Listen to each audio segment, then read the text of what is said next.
পাবদা কত করে বললি? দেখ মামা কি করে গলা কাটছে দেখ, তবু আমরা সেই দোকানেই আছি। 1 সেকেন্ড দাঁড়াও তো। হ্যাঁ 1 সেকেন্ড দাঁড়াও। আর কি নেবো, চিংড়ি নেবো? হ্যাঁ চিংড়ি নাও। আর লোটে? আরে লোটে কত করে? 100 টাকা দিবি। লোটে 250 টাকা কেজি? না খাবো না বাবা। এই কাজুলি কত করে রে? 100 মাছ তাহলে 80 টাকা। না আমরা তেলাপিয়া খাই না, পোয়া বলে ওরা কেউ খাবে না। আর কি? হ্যাঁ খেলাম না আর মাছ খাবো। এই ইলিশ কত করে? চল আর করিস না ভিডিও, আমার মাথা ঘুরছে এখন মাছের দাম শুনে।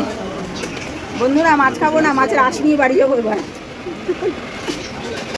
বন্ধুরা চলে এসেছি বাড়িতে, মেয়ে আর আমি। কি কি সবজি এনেছি দেখো, বেশি কিছু আনিনি, এনেছি ধনেপাতা, এঁচড়, কারণ এঁচড় দিয়ে একটা রেসিপি করব তাই। আর এনেছি আদা, টমেটো, একটা আম কিনেছি খুব মজা করে, আর কাঁচা লঙ্কা। আর এনেছি মাছ, পাবদা মাছ, কাচকি মাছ। আর কি মাছের দাম, হাত দিতে পারা যাচ্ছে না। আর কিনেছি চিংড়ি মাছ আর মাছের মাথা। আর কিনেছি কাতলা মাছ, তার সাথে মাছের ডিম ফ্রি। আমি অনেক ভিডিওতেই বলেছি আমার ওই ভাইটা গেলেই ডিম ফ্রি দিয়ে দেয়, কারণ আমার ছেলে ডিম খেতে খুব ভালোবাসে। তা আজকের এই রবিবারে বাজারটা কেমন হয়েছে তোমরা অবশ্যই জানিও বন্ধুরা।